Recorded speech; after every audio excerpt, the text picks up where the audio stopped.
Selamat sore sahabat kebenaran dikasihi Tuhan.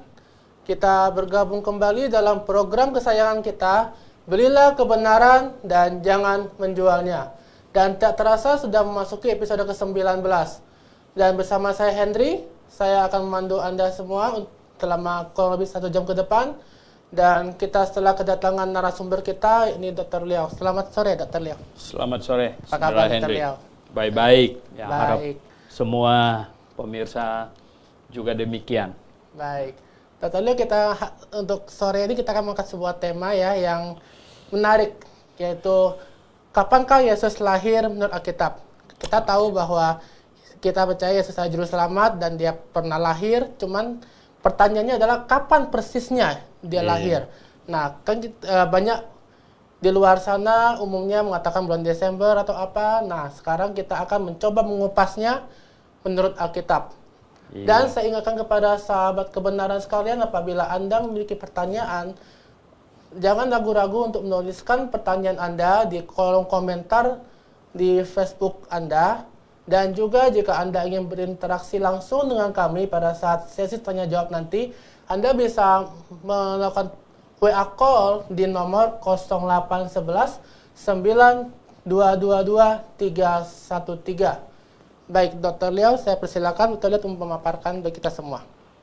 Oke, ya selamat sore, Saudara Henry, dan sore, juga pemirsa dimanapun Anda semua berada dan kapanpun. Ya. Hari ini direkam tanggal 8 ya hari ini ya. Iya, Ya, tanggal 8 Desember. Ya, nah, karena kita memasuki bulan Desember, jadi di mana-mana ramai perayaan-perayaan yang katanya merayakan Yesus lahir begitu. Maka itu hari ini kita memilih tema ini. Ya. Jadi sahabat kebenaran, temanya adalah kapankah Yesus lahir menurut Alkitab. Ya. Ya, jadi ini menurut Alkitab, bukan menurut saya. Bukan menurut siapa-siapa. Jadi ini menurut Alkitab, gitu. Nah, kalau kita buka di dalam Injil Lukas, ya, kalau kita buka di dalam Injil Lukas, itu di situ ada pemberitahuan tentang Yesus akan lahir yang tercatat di Lukas pasal 1 ayat 26. Ya, Lukas pasal 1 ayat 26. Dalam bulan yang ke-6, Allah menyuruh malaikat Gabriel pergi ke sebuah kota di Galilea bernama Nazaret. Jadi dalam bulan ke-6. Nah, menarik sekali di bahasa aslinya itu dalam bulan ke-6, ya, bukan sesudah 6 bulan, bukan, tapi dikatakan di situ dalam bulan ke-6. Dalam bulan ke-6 artinya ya pada bulan ke-6 itu, gitu. Pada bulan ke-6 saya coba lihat katanya ya.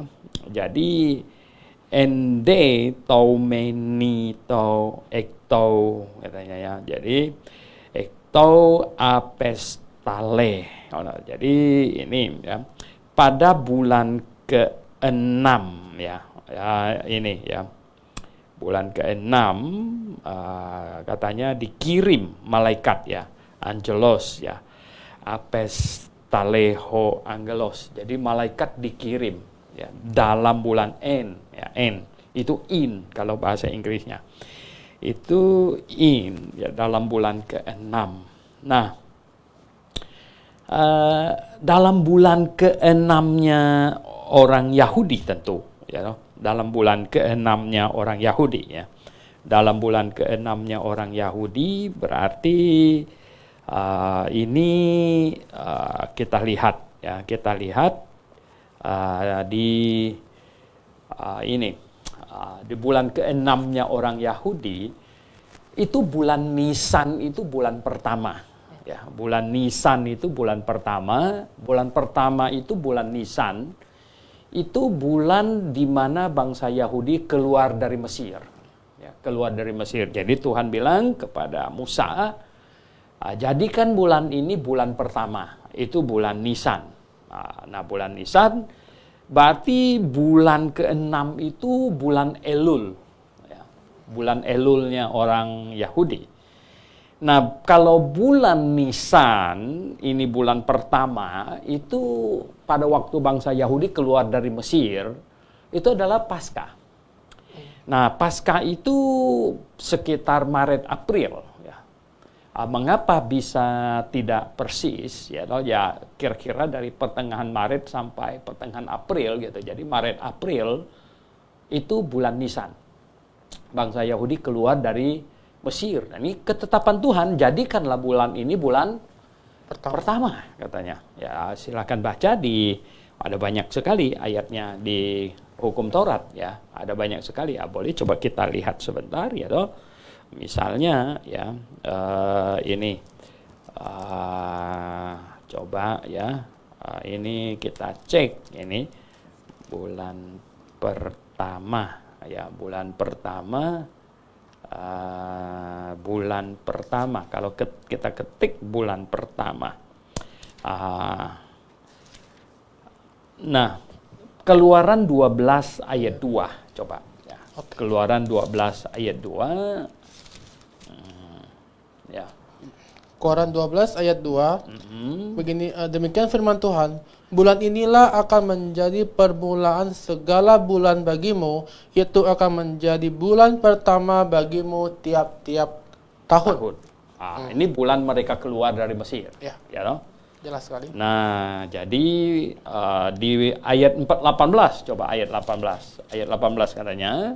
Ayat ke-18. Dalam bulan pertama pada hari yang ke-14 bulan itu pada waktu petang, kamu makanlah roti yang tidak beragi sampai kepada hari yang ke-21 bulan itu pada waktu petang. Ya, pokoknya ini bulan Nisan itu bulan 1, bulan pertama orang Yahudi.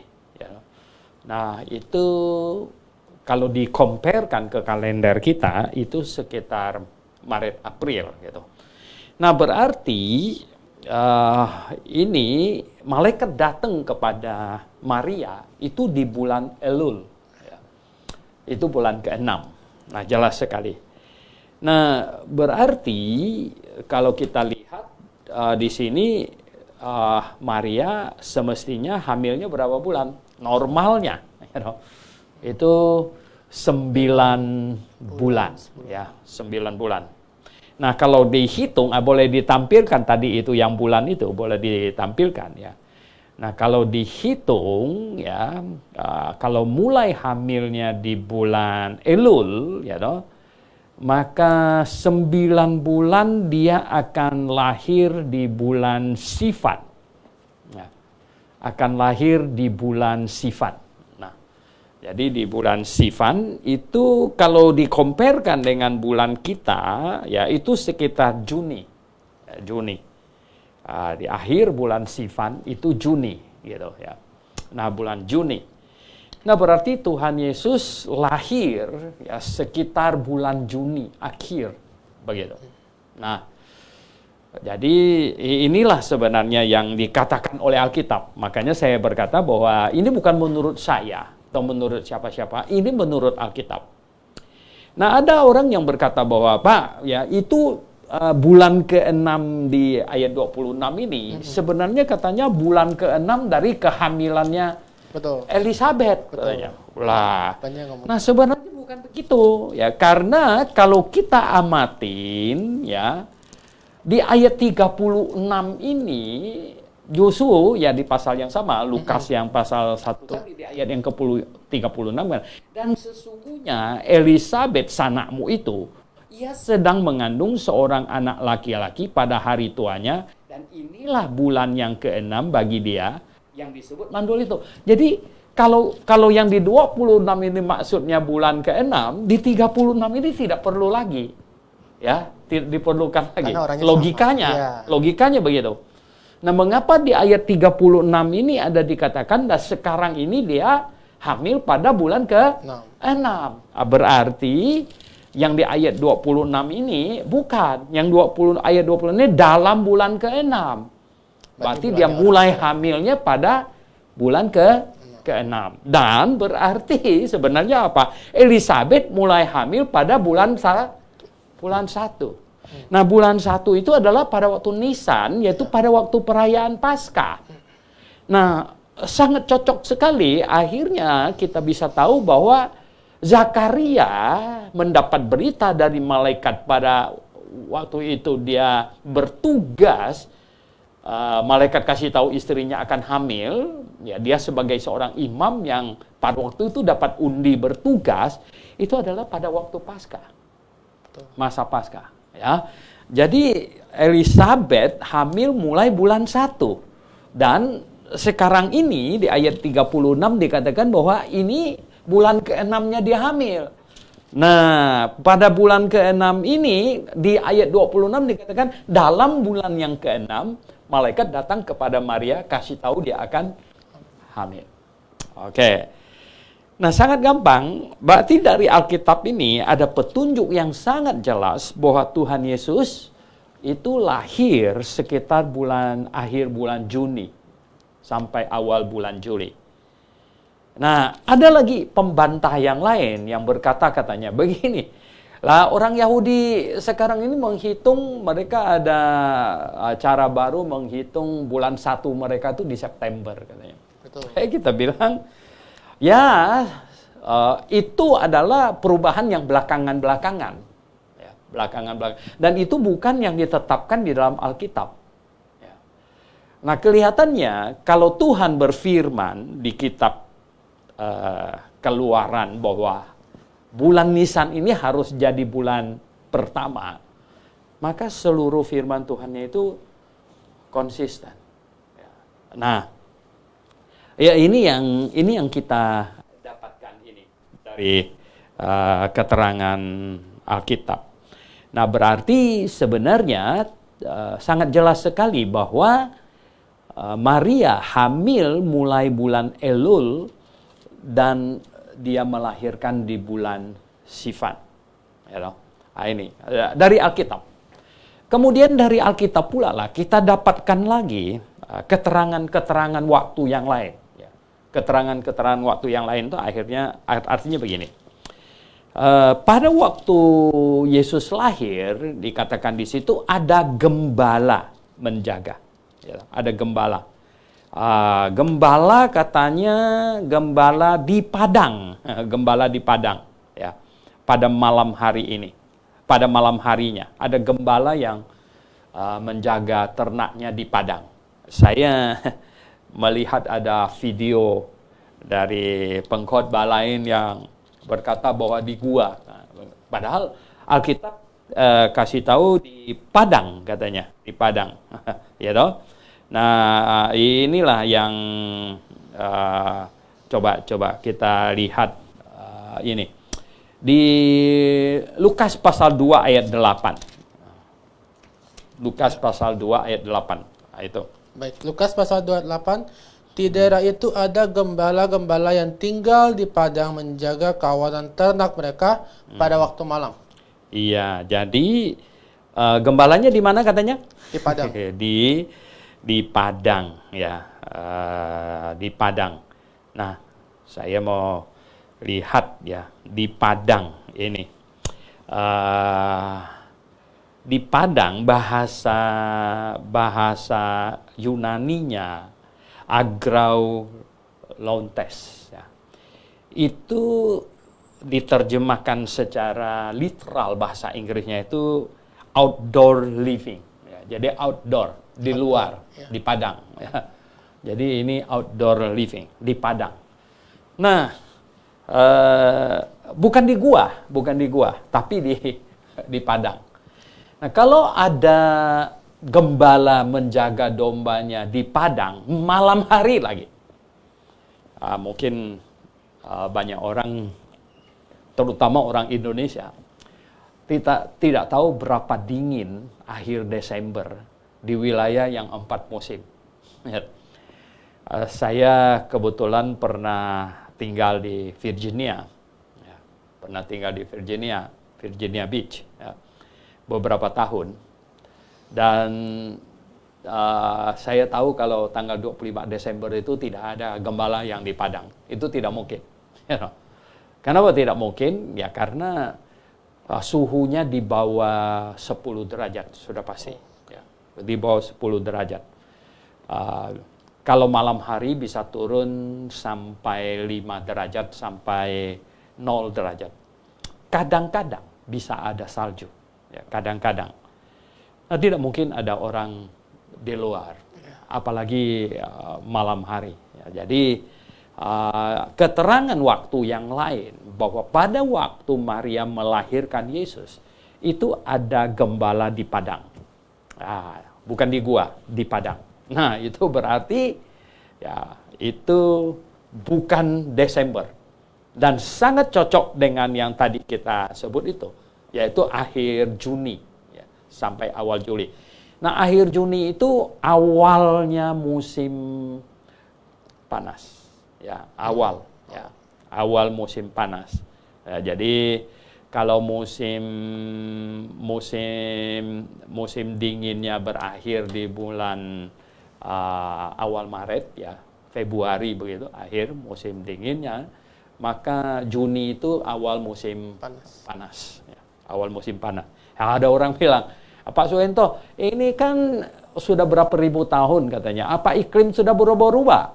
No, dari sejak peristiwa zaman Nuh, ya itu sampai sekarang yang 4 musim itu, ya, yang 4 musim itu sudah silih berganti terus sampai hari ini, ya tidak berubah. Nah kemudian ada keterangan waktu yang lain lagi, yaitu apa? Yaitu keterangan tentang sensus, ya keterangan tentang sensus katanya. Jadi ini katanya ada perintah sensus di kitab mana itu? Ya, ada diperintahkan sensus oleh Kaisar Agustus, gitu. Diperintahkan sensus yang menghitung semua penduduk seluruh wilayah kekuasaan Roma.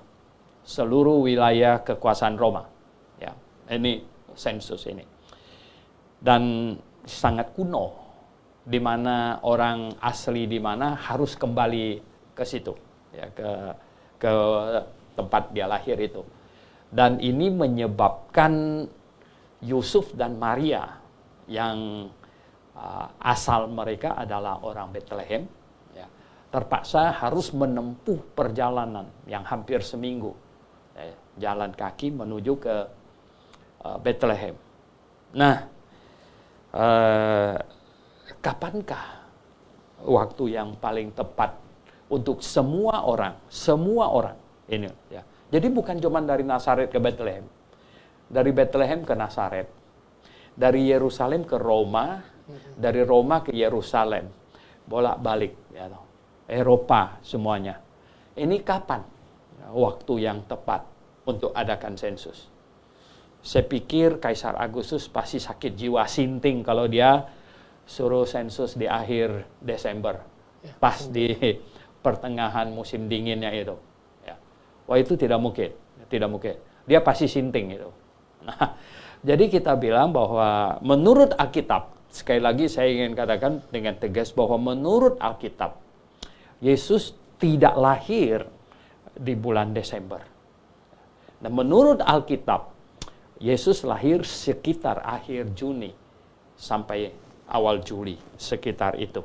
Nah, jadi karena tadi itu, ya, malaikat datang kepada Maria di bulan Elul, ya, dan Maria hamil 9 bulan, akhirnya melahirkan di bulan Sivan. Ya. Nah itu. Dan keterangan yang lain harus cocok. Ya, keterangan bahwa di padang ada gembala yang menjaga domba pada saat Yesus lahir. Itu yang memungkinkan adalah di bulan Juni akhir, bukan di bulan Desember. Ya, tidak mungkin. Nah, tambahan lagi yang sangat-sangat penting untuk adalah, maksudnya gini, atas hal-hal yang demikian, sekalipun Tuhan tidak kasih tahu kita tanggalnya, tapi Tuhan memberikan petunjuk-petunjuk ini, waktunya kira-kira kapan. Jadi petunjuk waktunya itu adalah ada sensus waktu itu, disuruh sensus. Saya pikir Kaisar Agustus cukup bijaksana ya. Mustahil dia suruh orang sensus dan pulang ke kampung masing-masing di bulan Desember gitu, akhir gitu. Menempuh perjalanan waktu itu belum ada mobil gitu. Bahkan ya belum ada gerobak yang untuk orang tinggal di dalamnya seperti abad 16-17 di Eropa dan Amerika ya. Ini orang pada jalan kaki nih, apalagi orang miskin zaman itu ya, bahkan jalan kaki kan mereka. Anda bisa bayangkan kalau jalan kakinya disuruh Desember gitu. Jangan dipikirkan suhu di Bethlehem saja loh. Kan banyak pikirkan suhunya di kota di Roma gitu loh. Suhunya di kota Paris ya, suhunya di kota lain di Eropa ya. Karena apa? Sensusnya itu seluruh dunia gitu. Jadi bukan sensus untuk Palestina, ini sensusnya semua. Jadi orang Roma harus pulang ke Yerusalem, orang Yerusalem yang asal dari Roma pulang ke sana. Bagaimana mungkin gitu. Nah, kita dapatkan di Kisah Para Rasul ya. Rasul Paulus dengan rombongannya yang mau pergi ke Roma, waktu musim dingin saja mereka tidak teruskan perjalanan dan mereka berhenti di sebuah pelabuhan sampai 3 bulan lamanya. Ya, di situ. Nah, oleh sebab itu, saudara yang saya kasih dalam Tuhan, menurut Alkitab, Tuhan Yesus tidak lahir di bulan Desember. Ya, apalagi tanggal 25. Tetapi menurut Alkitab, ya, Tuhan Yesus lahir di sekitar ya, akhir Juni, awal Juli, begitu. Ada orang, tepatnya tanggal berapa, Pak? Tidak tahu. Ya, tidak tahu. Tidak dikasih tahu. Nah, mengapa tidak kasih tahu? Karena tidak ada keperluan tahu itu. Sebenarnya tidak ada perintah bahwa kita harus merayakan kelahiran Yesus. Itu tidak ada. Walaupun kita berkata bahwa jikalau ada yang mau memperingati, ya, bersukacita, ya boleh saja, ya, tidak ada larangan untuk itu, begitu. Nah, lalu mungkin ada yang bertanya, adalah dari manakah datangnya ini yang tanggal 25 Desember ini yang dirame-ramekan? Ya. Kalau menurut catatan sejarah, sekarang ini gampang untuk ditelusuri. Ya. Anda buka Google aja, Google ya, the origin of 25 December Christmas itu, Anda akan dapatkan ya, bahwa ya sebenarnya ini 25 Desember ini diambil dari ini ya, coba saya lihat ya, saya kasih tahu ya. Ini 25 Desember itu ya awalnya itu dirayakan sebagai hari Saturnalia ya. Itu katanya ya di sini, ini menurut Google ya. Saturnalia. Karena it was also the birthday of the Indo-European deity Mitra ya. A god of light and loyalty whose cult was at the time growing popular among Roman soldiers. Jadi ini adalah hari winter solstice. Winter solstice itu begini. Ketika posisi matahari persis sampai di lintang selatan dan akan berbalik ke ini belahan bumi utara. Artinya gini, ketika matahari makin selatan, ya, Eropa itu harinya makin pendek, siang harinya makin pendek, malamnya makin panjang. Ya. Nah, ya karena saya pernah tinggal di Amerika, jadi saya tahu, ya toh, jam 3, jam 4 sore itu sudah mulai malam. Ya, sudah mulai malam. Sampai jam 8, jam 7 itu masih belum terang. Karena ini matahari ada di sebelah selatan. Ya. Dan kemudian matahari akan balik lagi ke utara. Nah, pada waktu matahari balik ke utara sampai di lintang selatan itu tanggal 25 Desember. Ya. Nah, berarti di Eropa siang harinya mulai panjang. Ya. Siang harinya mulai panjang ya, sampai bulan Juni Juli itu siang harinya panjang gitu. Ya. Jam 9 malam seperti di sini jam 6 begitu. Wah, ini situasinya. Jadi itu disebut winter solstice ya. Nah, winter solstice ini ya, ini tanggal 25 Desember. Dan ini oleh tentara Roma katanya, ya ini sebagai hari mereka bersukacita merayakan Dewa Mitra. Dan ya, the church in Rome began formally celebrating Christmas on December 25th in 336. Ya. Jadi gereja di Roma, di kota Roma, mulai merayakan Natal pada tanggal 25 Desember, itu startnya itu tahun 336, abad keempat, ya, 336. Itu during the reign of the Emperor Constantine, pada masa ya pemerintahan Kaisar Konstantin. Itu start awalnya. Nah, sebenarnya waktu itu gereja-gereja di timur belum tidak setuju. Ya, gereja-gereja di timur tidak setuju untuk itu. Ya, karena ini kan sebenarnya urusan di Eropa punya urusan. Ya, pesta-pesta dan penyembahan berhala yang tanggal 25 itu tiba-tiba dipakai untuk merayakan ini hari kelahiran Yesus. Ya tentu gereja-gereja di timur tidak begitu setuju. Ya, tetapi melalui waktu dan melalui pengaruh ya kan, Roma kan akhirnya makin kuat. Ya, makin kuat. Nah, mempengaruhi seluruhnya. Ya. Nah, gereja Roma makin kuat akhirnya mempengaruhi keseluruhan. Dan itu akhirnya menjadi sebuah tradisi, begitu. Jadi perayaan Natal katanya, Yesus lahir tanggal 25 Desember begitu. Nah, saudara sekalian, jadi ini yang sebenarnya kita dapatkan ya dari Alkitab ya, dan dari sejarah mengapa kok menjadi hampir seluruh dunia ini ya. Nah, kita lihat ya. Dan ini menjadi sebuah tradisi yang dipopulerkan, ya, dipopulerkan amat sangat oleh orang-orang Kristen di Eropa, ya khususnya dari gereja Roma itu.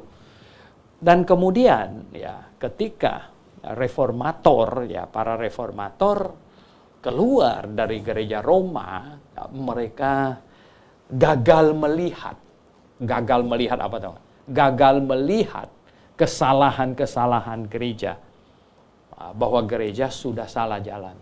Sebenarnya Martin Luther sendiri tidak melihat bahwa gereja Roma sudah salah jalan, tapi dia melihat bahwa Paus secara pribadi pada waktu itu salah.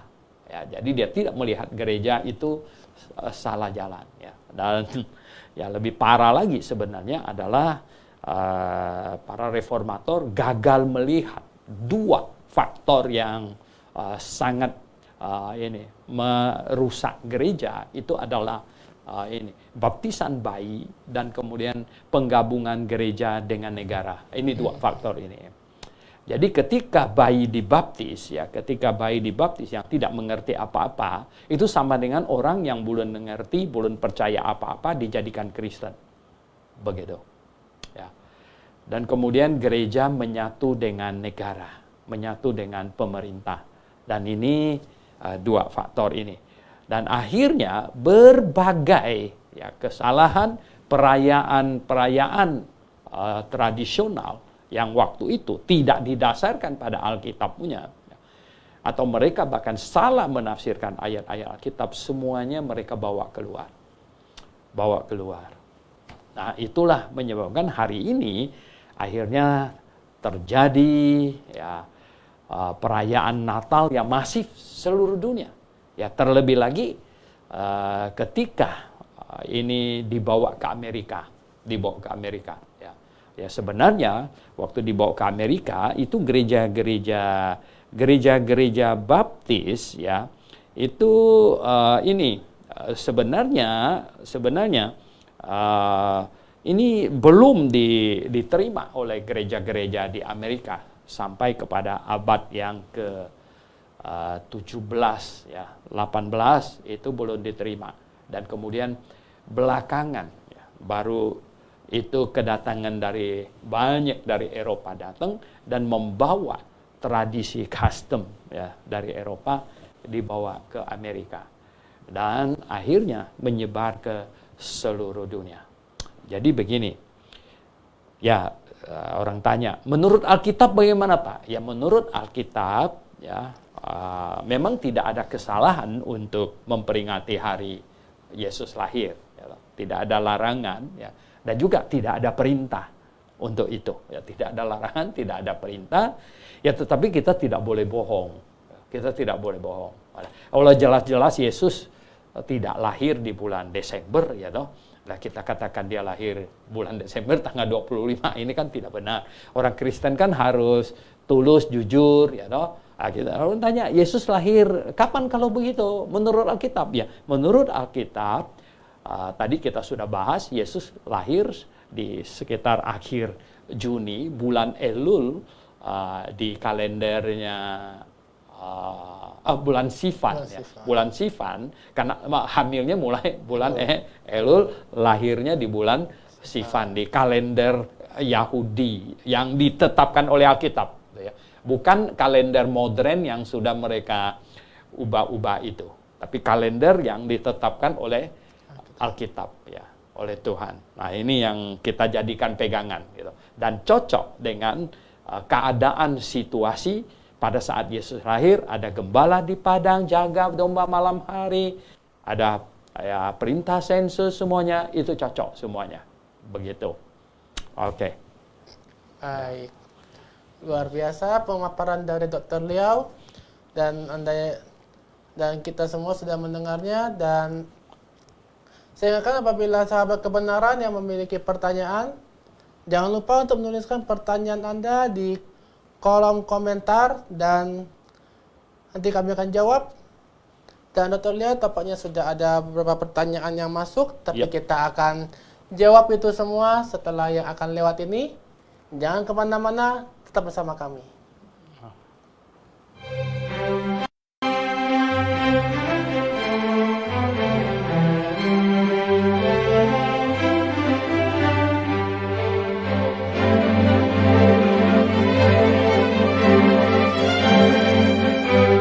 Grafa International Theological Seminary kembali mengadakan blog kelas doktrin dasar kekristenan, soteriologi tentang keselamatan, bibliologi tentang Alkitab, dan eklesiologi tentang gereja pada tanggal 23 sampai 27 Desember 2019 bertempat di Jalan Danau Agung 2, nomor 5 sampai 7, Sunter Podomoro, Jakarta Utara.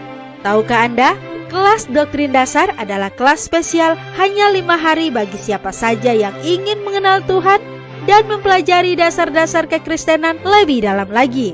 Kelas ini akan menjawab berbagai pertanyaan seperti bagaimana kalau orang Kristen jatuh dalam dosa, bagaimana cara penyelamatan Tuhan untuk manusia yang telah jatuh dalam dosa, akan pergi kemanakah bayi atau anak Down syndrome ketika sudah meninggal, bagaimana Alkitab bisa firman Tuhan, mengapa tulisan Paulus bisa firman Tuhan? Mengapa perjanjian lama ada 39 kitab dan perjanjian baru ada 27 kitab? Apa ciri-ciri gereja yang alkitabiah? Siapakah antikristus itu? Dan apa tanda 666 itu sebenarnya?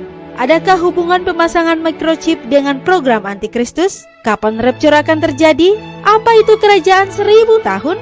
Dan tentu masih banyak pertanyaan lainnya yang akan dijawab pada kelas ini seputar pokok-pokok iman kekristenan dengan pengajar Dr. Suwanto Liau.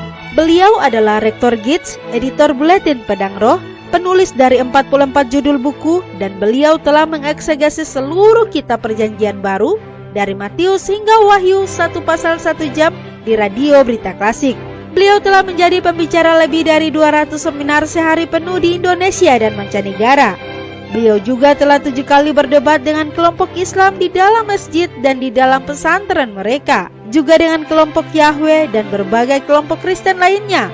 Beliau juga telah membantu mendirikan kurang lebih 60 gereja lokal yang tersebar di seluruh Nusantara.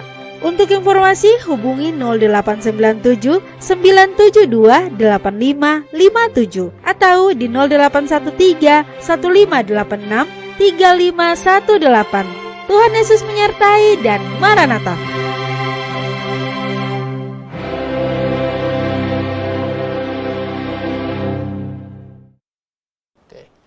Baik sahabat kebenaran, kembali lagi kita ke program kesayangan kita, Bila Kebenaran dan jangan menjualnya. Dan saya kembali bahwa bagi sahabat kebenaran yang masih ingin bertanya, yang masih memiliki pertanyaan karena kita tahu bahwa waktu kita terbatas di sini ya. Nah, kami mengadakan blog kelas pada tanggal 23 Desember sampai 27 Desember di GBIA Grave Sunter. Nah, di acara ini Anda akan dipaparkan lebih jelas mengenai doktrin keselamatan, Alkitab, dan gereja. Nah, karena keterbatasan tempat, Anda bisa mendaftarkan diri segera kepada Saudari Lina di nomor 0813 1586 3518 atau yang bisa Anda lihat di running text di bawah ini. Baik, kita lanjutkan, Dr. Liao. Iya, oke. Sudah ada pertanyaan yang masuk, Dr. Liao, bahwa saya akan bacakan saja ya. Baik. Ada pertanyaan dari Bapak Martin Gulo. Beliau bertanya, mana yang pas, Pak? Tadi Bapak bilang Yesus lahir dari bulan 6 dan bulan 7. Dan kenapa di bulan 12 dirayakan kelahirannya? Dari cerita Bapak tadi tidak sesuai. Iya. Ya. Padahal tadi kalau mengikuti dari awal sudah dapat paham bahwa yang tanggal 25 bulan 12 itu tidak berdasarkan Alkitab punya. Jadi itu tidak berdasarkan Alkitab gitu. Yang bulan Desember karena tidak cocok dengan Alkitab gitu. Jadi yang cocok dengan Alkitab ya kita sudah bahas, yang cocok dengan Alkitab itu adalah yang sekitar akhir Juni, awal Juli, itu yang sesuai dengan Alkitab. Sedangkan yang bulan Desember itu adalah karena Kaisar Konstantin, pengaruh Kaisar Konstantin yang katanya motif waktu itu untuk membuat penyembah-penyembah berhala menjadi Kristen. Jadi perayaan yang berhala itu diubah menjadi perayaan tentang kelahiran Yesus. Jadi itu maksudnya gitu ya. Jadi terjadinya perayaan Natal pada tanggal 25 Desember itu gitu. Jadi bukan yang dihitung atau bukan yang didasarkan pada Alkitab. Oke, baik. Ya, saya kira terjawab ya Pak Martin, dan mungkin untuk lebih jelas lagi Bapak Martin bisa lihat rekaman nanti yang akan kita sajikan nanti yang recordnya. Baik, kita ke pertanyaan berikutnya Pak Dr. Liao. Iya. Ada pertanyaan dari Bapak Imade Suladinata. Wah, beliau ini penonton setia kita ya Pak ya. Oh baik. Baik. Ya. Beliau bertanya, berapa jumlah orang Majus yang membawa persembahan? Siapa yang menyuruh mereka membawa emas, kemenyan dan mur? Apa makna? Wah banyak nih Pak. Apa makna dari ketiga benda yang dibawanya? Untuk waktu apakah ketepatan dengan tanggal lahirnya Tuhan Yesus? Bagaimana dengan bintang yang tepat di atasnya? Apakah tidak terpengaruh dengan rotasi bumi? Baik, kita jawab satu-satu Pak. Ya. Berapa jumlah orang Majus yang membawa persembahan? Orang Majus datang ya itu tidak disebutkan berapa orang. biasanya kalau di gereja main drama itu 3 orang karena itu didasarkan kepada barang yang dia kasih itu, ya, hadiah yang dia bawa. Karena yang dia bawa itu emas, kemenyan, dan mur. Nah, kalau main drama kan jadi satu orang bawa satu macam, jadi orang majusnya itu 3 gitu. Padahal tidak dikatakan orang majusnya ada berapa, ya mereka jelas satu rombongan begitu ya. Satu rombongan. Siapa yang menyuruh mereka datang? Kelihatannya ini ada hubungannya dengan Nabi Bileam, ya. Nabi Bileam itu Bileam berkata, dari jauh aku melihat bintangnya, ya. Jadi di kitab Bilangan, ya, di situ coba sebentar, ya, mesti dicek, ya toh. Ini perlu dicek, ya. Ini katanya ini Bileam bilang, ya. Ini coba saya ketik bintang, ya. Bintang, ya. Ini kalau di ini, ya. Di Bilangan ada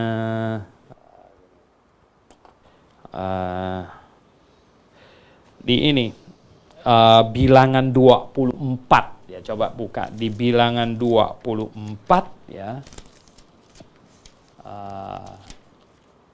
Bilangan 24, ya, di situ ini ada nubuatan Nabi Bileam, ya. Nabi Bileam di ayat yang 17 dia berkata apa? Coba lihat. 17, aku melihat dia, tetapi bukan sekarang. Aku memandang. Coba, ya, aku melihat dia, tapi bukan sekarang. Ya, aku melihat dia, tetapi bukan sekarang. Aku memandang dia, tetapi bukan dari dekat. Bintang terbit dari Yakub, tongkat kerajaan timbul dari Israel, dan meremukkan pelipis-pelipis Moab, dan menghancurkan semua anak Set. Ya, ada orang berkata, wah, ini orang Majus ini datang dari Cina. Enggak lah, enggak sejauh itu. Ya, Bileam ini dari Moab ini. Ini Nabi Moab. Moab itu di sebelah timur, ya, Israel. Maka itu orang Majus dari timur, ya. Ini kelihatannya adalah orang Moab, ya. Orang penting lah, orang kaya dari Moab. Ini kelihatannya mereka yang lumayan rohani, yang masih memperhatikan perkara-perkara rohani, sehingga mereka ingat nabi mereka pernah bernubuat tentang kedatangan seseorang yang sedemikian penting, yang katanya apa? Aku melihat dia, tetapi bukan sekarang. Aku memandang dia, tetapi bukan dari dekat. Bintang terbit dari Yakub. Nah, akhirnya muncul, ya, bintang, ya. Bintang ini. Nah, siapa yang menyuruh mereka? Kelihatannya ini tidak dikatakan, tetapi ini tentu ada secara rohani ada yang menggerakkan, ya. Tidak dikatakan, jadi mereka hanya melihat ada bintang yang sangat ajaib, lalu mereka pasti ingat nubuatan Bileam yang tentang bintang terbit dari Yakub, yaitu tentang kedatangan Mesias, ya. Jadi ya, siapa menyuruh mereka membawa 3 barang itu juga, ya, tidak diketahui. Tetapi 3 barang itu adalah barang yang berharga, ya. Jadi emas itu sangat berharga dan sangat liquid, ya. Artinya kalau mau perlu uang, ya gampang itu, ya. Gampang dijual, ya. Jadi emas dan kemenyan, ya. Kemenyan itu adalah ini bahan yang untuk ya, penyembahan, ya. Itu adalah bahan yang dipakai untuk penyembahan. Dan mur. Nah, mur ini apa? Mur ini semacam balsam, ya, semacam balsam yang zaman itu sangat-sangat berguna, ya. Zaman di mana belum banyak obat, ya, tidak ada antibiotik, ya, atau apa. Jadi mur ini, ya, sangat bagus gitu untuk itu.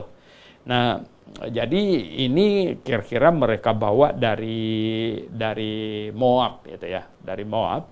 Dan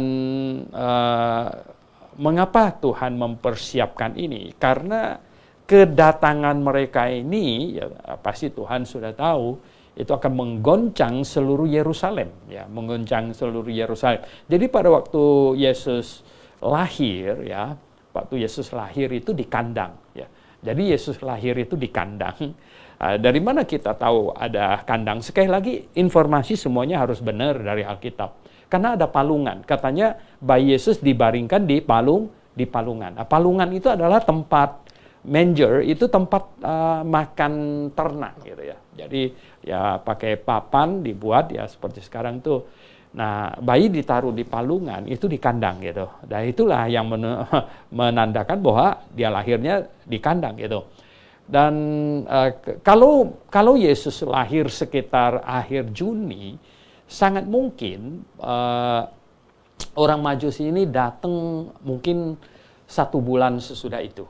Ya, artinya pada waktu orang Majus datang, itu Yesus tentu tidak di kandang lagi. Ya, mengapa Maria dan Yusuf bisa melahir sampai di kandang?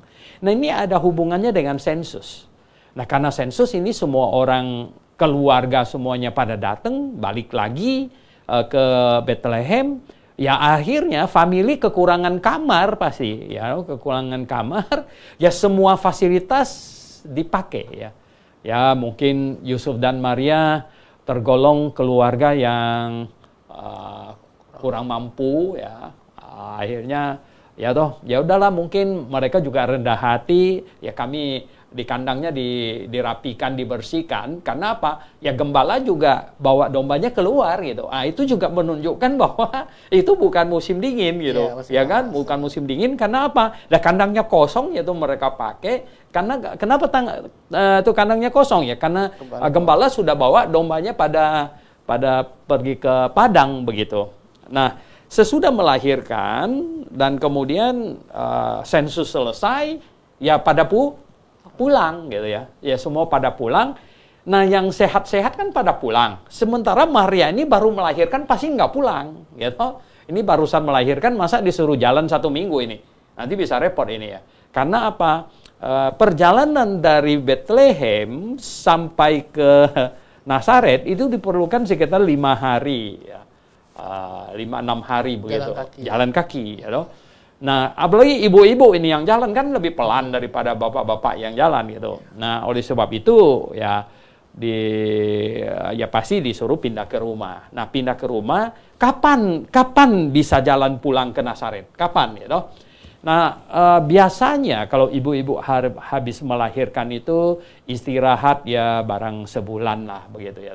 Mungkin setelah 1 bulan, jadi bayi sudah bisa dibawa jalan ini kelihatannya. Nah, kenapa bukan besoknya habis melahirkan lalu orang Majus datang, lalu lusanya dibawa ke Mesir? Oh ini bayinya masih terlalu kecil, ya masih terlalu kecil. Nah, oleh sebab itu saya memperkirakan bahwa itu pasti Maria sudah lumayan sehat, ya.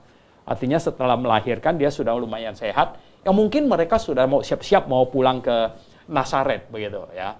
Mau pulang ke Nazaret, bayinya juga sehat ya, ibunya juga sudah pulih dari melahirkan. Nah, saat itulah orang Majus datang. Nah, orang Majus datang setelah memberikan emas, kemenyan dan mur, menyembah Tuhan Yesus, kemudian pulang. Nah, akhirnya malaikat datang kasih tahu sekarang you harus berangkat. Tapi bukan berangkatnya ke Nazaret. Kenapa? Karena itu masih di bawah kekuasaan Herodes. Gitu. Dia akan gawat kalau pulang ke Nazaret. Begitu. Jadi malaikat suruh you mesti berangkat menuju ke Mesir. Itu luar negeri gitu. Ya, jadi berjalan menuju ke Mesir gitu. Nah, itulah sebabnya sesuatu yang Tuhan sudah persiapkan bahwa diberikan emas. Nah, karena diberikan emas, ya sangat mungkin ya sudah bisa membeli keledai atau kuda gitu. Jadi menuju ke Mesir ya itu sudah ada bekal.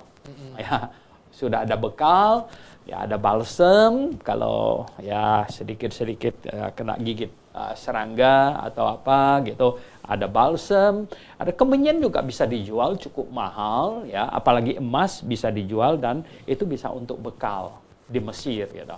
Nah, di Mesir sekian tahun ya sampai Herodesnya mati. Sampai Herodesnya mati. Ini Herodes yang agung ini mati. Kemudian kerajaannya dibagi tiga ya. Dibagi ke Archelaus ya, Filipus ya, dan satu lagi saya Antipas ya. Oke. Nah, jadi yang akhirnya mereka tidak berani pulang ke daerah Yerusalem, Bethlehem, karena Archelaus kalau nggak salah yang memerintah di sana, ya itu sangat galak gitu, dan mereka kembali ke utara, itu wilayahnya Filipus yang lebih lembut gitu, lebih lunak orangnya. Nah, kira-kira itulah ya. Jadi pemberian semuanya adalah sangat tepat waktu karena Tuhan mau mengungsi ya. Nah, mungkin oke, ada lagi pertanyaan lain? Pertanyaan ketiga, Bapak. Bagaimana dengan bintang yang tepat di atasnya? Oh ya.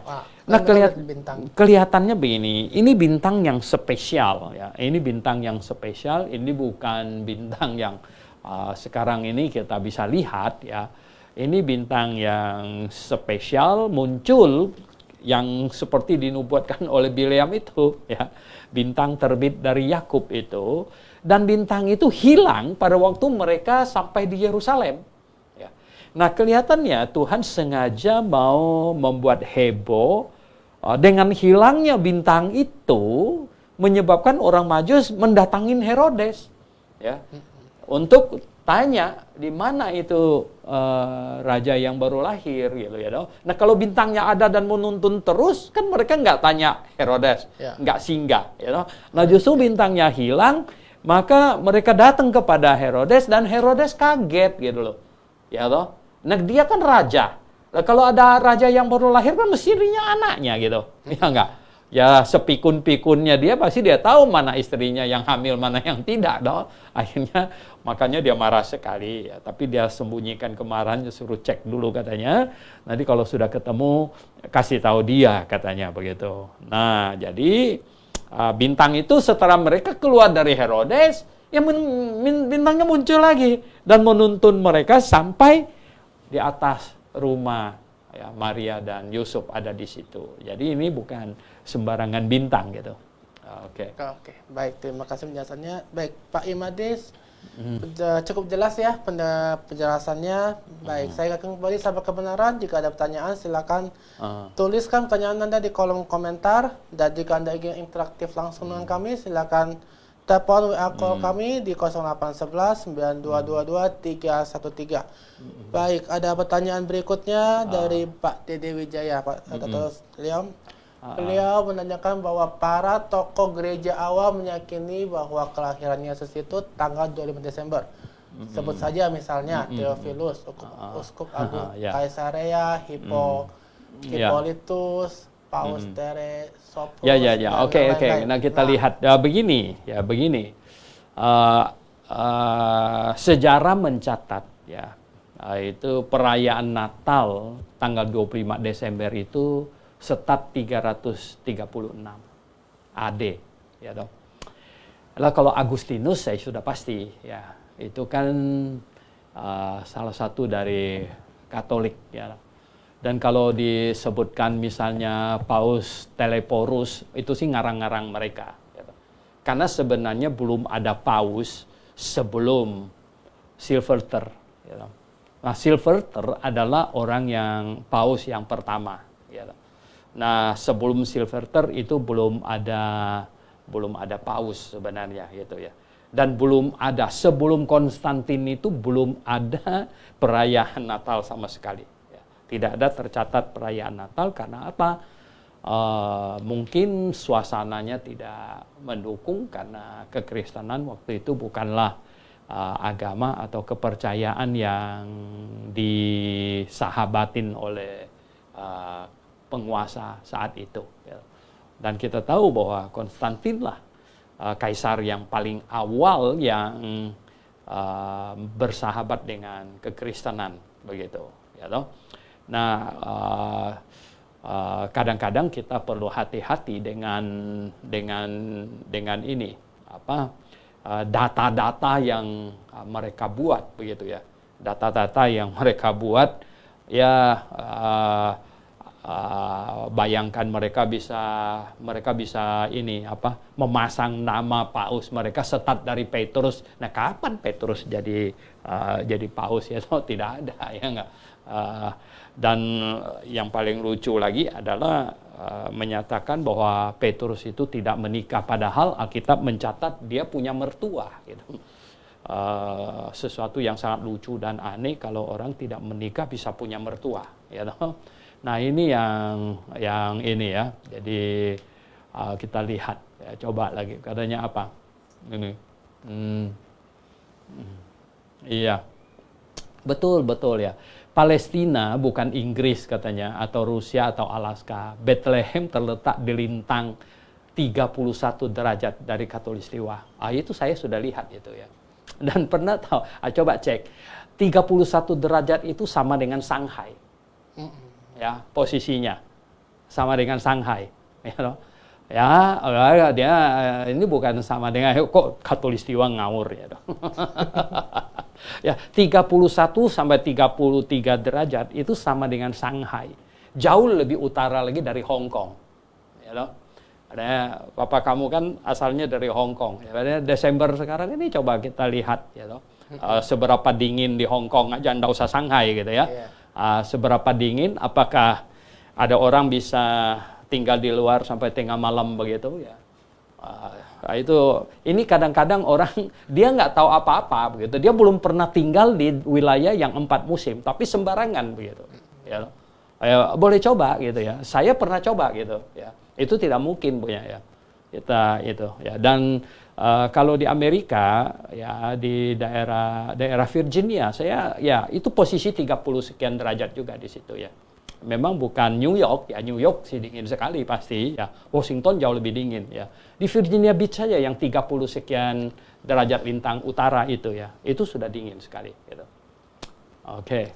Baik, Dr. Liaus, mungkin saya ada satu pertanyaan musik ya. Mungkin kita kan tahu bahwa Natal identik dengan Inggrisnya Christmas. Ya, Christmas. Dan kalau kita artikan secara harafiah berarti misa untuk Kristus. Betul. Nah, apakah kita masih relevan menggunakan istilah Christmas ini? Ya, sebenarnya sih ya, kalau dibilang ya, mereka bikin itu kira-kira apa ya? Kalau mereka bikin misa untuk Kristus, ya kita bilang misa saja sudah. Artinya kalau bilang kebaktian untuk mengingat Kristus itu kapan saja sih bisa sih. Ya, kapan saja tidak ada persoalan ya. Ya cuman mengatakan bahwa Yesus lahir tanggal 25 Desember. Ya artinya jam tanggal 24 Desember jam 00 Yesus lahir. Oh itu sih bohong. Ya. Nah orang Kristen tidak boleh berbuat begitu. Ya, bahwa kita mengatakan sesuatu yang tidak benar gitu. Ini ya. Ya jadi tidak ada kebenarannya itu. Ya. Coba kamu mesti lihat itu. Ya. Masih ada pertanyaan dari Bapak Dede Wijaya bahwa dia bertanyakan sistem kalender mana yang dipakai oleh Lukas. Nah, kita tahu tadi kita buka Injil Lukas ya. Nah, apakah kalender dipakai dari sivil, tasri atau religius Nisan? Tisri katanya ya. Jadi kalau menurut sebenarnya penetapan ini bulan Tisri sebagai bulan pergantian tahun mereka sekarang ini adalah bukan yang sesuai dengan Alkitab. Bukan yang sesuai dengan Alkitab. Ini ditetapkan di zaman modern ya gitu. Ya. Ini ditetapkan di belakangan. Dan kita sudah baca ayatnya bahwa Tuhan bilang bahwa bulan Nisan itu harus jadi bulan pertama gitu ya. Itu bukan saya yang omong. Ya saya tidak mempunyai wewenang untuk mengatur orang Yahudi setatnya bulan apa segala macam, bukan. Saya hanya berdasarkan Alkitab gitu. Ya kan? Begitu. Nah, jadi inilah ya makanya gini, kalau Tuhan sudah menetapkan bulan Nisan adalah bulan pertama, ya bangsa Israel berjalan sejarahnya kan panjang sekali dan rajanya berganti-ganti dan lain sebagainya. Dan yang modern mereka bisa ganti sana sini segala macam. Tetapi yang Alkitab katakan bulan pertama itu adalah bulan Nisan. Kita ikut itu gitu. Nah, kemudian yang perlu diperhatikan tuh begini ya. Yang mereka membela-bela dari segi bulan Tisri lah, yang start awal segala. Tapi mereka tidak pernah memikirkan kecocokannya dengan hal yang lain. Nah, seperti sensus. Itu mustahil bisa sensus di bulan Desember. Ya. Itu nonsen gitu. Ya toh? Dan kalau Yesus lahir 25 Desember, kita tanya orang Majus datang kapan gitu. Ya toh? Itu dingin sekali nanti mereka gitu. Ingat zaman itu bukan bisa datang pakai mobil dan lain sebagainya. Tidak. Maksudnya gini, keadaan yang digambarkan, yang diberikan oleh Alkitab tidak cocok untuk itu. Ini hanyalah orang-orang yang Mau membenarkan. ya mau mencari pembenaran, bukan mau cari kebenaran, tapi mencari pembenaran gitu. Ya kan? Begitu. Oke. Baik, Dr. Nah, Lia. ini sudah tadi kita jawab ya. Ya. Kalau bulan ke-6 yang di ayat 20 itu menunjukkan masa kandungan Elizabeth ya. Itu di ayat 36-nya itu tidak ada keperluan untuk itu ya, tidak ada keperluan ya. Coba ayat 36-nya bilang apa? Ya enggak? Ayat 36-nya kan baru dikasih tahu bahwa di situ ya ayat 36-nya dikasih tahu ya, dan sesungguhnya Elizabeth sanakmu itu ia pun sedang mengandung seorang anak laki-laki pada hari tuanya, dan inilah bulan yang ke-6 bagi dia yang disebut mandul itu. Jadi gini, kalau di ayat 26 ini dikasih tahu bahwa ini bulan ke-6 dari kandungan Elizabeth, ayat 36 ini tidak diperlukan. Gitu. Dengan diberikannya ayat 36 ini sudah menunjukkan bahwa yang ayat 26 itu bukan itu maksudnya, bahwa ini bulan ke-6 dari hamilnya Elizabeth begitu. Dan lagi pula dia bukan memakai kata sesudah ya 6 bulan gitu loh. Tapi dalam bulan ke-6. Nah, ini di bahasanya dalam bulan ke-6. Kalau sesudah 6 bulan, itu berarti menunjuk kepada kandungan ya Elizabeth gitu. Oke. Baik, Dr. Lia, karena ketepatan waktu kita, saya minta Dr. Lia untuk memberikan closing statement untuk pembahasan kita sore hari ini. Ya, jadi begini ya, sahabat kebenaran. Ya. Kalau kita sungguh-sungguh orang Kristen yang mau cari kebenaran, bukan mencari pembenaran, ya, maka kita tulus, kita jujur ya di hadapan Tuhan, kita sungguh-sungguh mencari tahu sebenarnya ya, Yesus lahir kapan, maka kita dapatkan. Ya. Artinya begini, bukan masalah ini bulan ke-6-nya itu dihitung kapan saja, tapi semuanya harus cocok. Ya, toh? Nah, kalau kita lihat ya, kalau ayat 26 ini pada bulan ke-6 Maria mulai hamil, itu kalau dia hamil bulan Elul ya, dan Yesus lahir di bulan Sivan, ya, itu sangat cocok dengan ada gembala di padang, ya, dan sensus semua orang kembali ke kampung halamannya. Ini tidak ada masalah sedikit pun. Ya. Tetapi jikalau Yesus lahir tanggal 25 Desember, ini tidak cocok ada gembala di padang, ya, dan ada sensus dan lain sebagainya. Ini tidak cocok, begitu, ya. Dan ya. Sejarah mencatat ya, perayaan-perayaan yang sebelum dipakai untuk hari kelahiran Yesus pada tanggal 25 Desember itu tidak bisa kita abaikan begitu saja. Ya, tidak bisa kita abaikan kalau kita sungguh-sungguh mau mencari kebenaran, bukan mencari pembenaran. Oke. Baik sahabat kebenaran. Karena waktu juga yang harus memisahkan kita, tapi bagi Anda yang masih ingin bertanya tentang seputar pembahasan hari ini, Anda dapat bergabung di grup WhatsApp yang sudah ada linknya di situ di kolom komentar. Silakan Anda bergabung di sana, dan di sana sudah narasumber sudah siap untuk menjawab setiap pertanyaan di sana. Dan juga saya kembali bahwa Anda dapat mendaftar untuk acara blog kelas nanti pada tanggal 22 sampai 27 Desember nanti. 23 sampai 27. Ya. Ya, silakan pastikan Anda daftar untuk Anda bisa mempelajari kebenaran lebih dalam lagi di sana. Baik, akhir kata saya Hendry dan Dr. Liao dan segenap kru yang bertugas pada sore hari ini mengucapkan selamat melanjutkan aktivitas Anda dan Maranatha.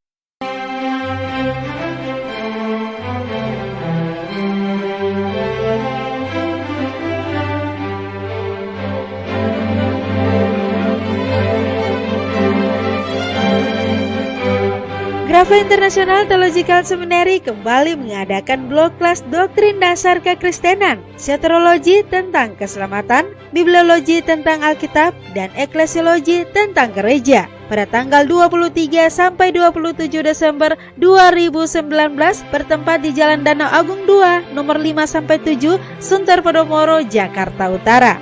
Tahukah Anda? Kelas doktrin dasar adalah kelas spesial hanya 5 hari bagi siapa saja yang ingin mengenal Tuhan dan mempelajari dasar-dasar kekristenan lebih dalam lagi. Kelas ini akan menjawab berbagai pertanyaan seperti bagaimana kalau orang Kristen jatuh dalam dosa, bagaimana cara penyelamatan Tuhan untuk manusia yang telah jatuh dalam dosa, akan pergi kemanakah bayi atau anak Down syndrome ketika sudah meninggal, bagaimana Alkitab bisa firman Tuhan, mengapa tulisan Paulus bisa firman Tuhan? Mengapa perjanjian lama ada 39 kitab dan perjanjian baru ada 27 kitab? Apa ciri-ciri gereja yang alkitabiah? Siapakah antikristus itu? Dan apa tanda 666 itu sebenarnya? Adakah hubungan pemasangan microchip dengan program antikristus? Kapan rapture akan terjadi? Apa itu kerajaan 1000 tahun? Dan tentu masih banyak pertanyaan lainnya yang akan dijawab pada kelas ini seputar pokok-pokok iman kekristenan dengan pengajar Dr. Suyanto Liao. Beliau adalah Rektor GITS, editor Buletin Pedang Roh, penulis dari 44 judul buku, dan beliau telah mengeksegesi seluruh kitab perjanjian baru dari Matius hingga Wahyu 1 pasal 1 jam di radio Berita Klasik. Beliau telah menjadi pembicara lebih dari 200 seminar sehari penuh di Indonesia dan mancanegara. Beliau juga telah 7 kali berdebat dengan kelompok Islam di dalam masjid dan di dalam pesantren mereka, juga dengan kelompok Yahweh dan berbagai kelompok Kristen lainnya. Beliau juga telah membantu mendirikan kurang lebih 60 gereja lokal yang tersebar di seluruh Nusantara. Untuk informasi hubungi 0897 972 8557 atau di 0813 1586 3518. Tuhan Yesus menyertai dan Maranatha.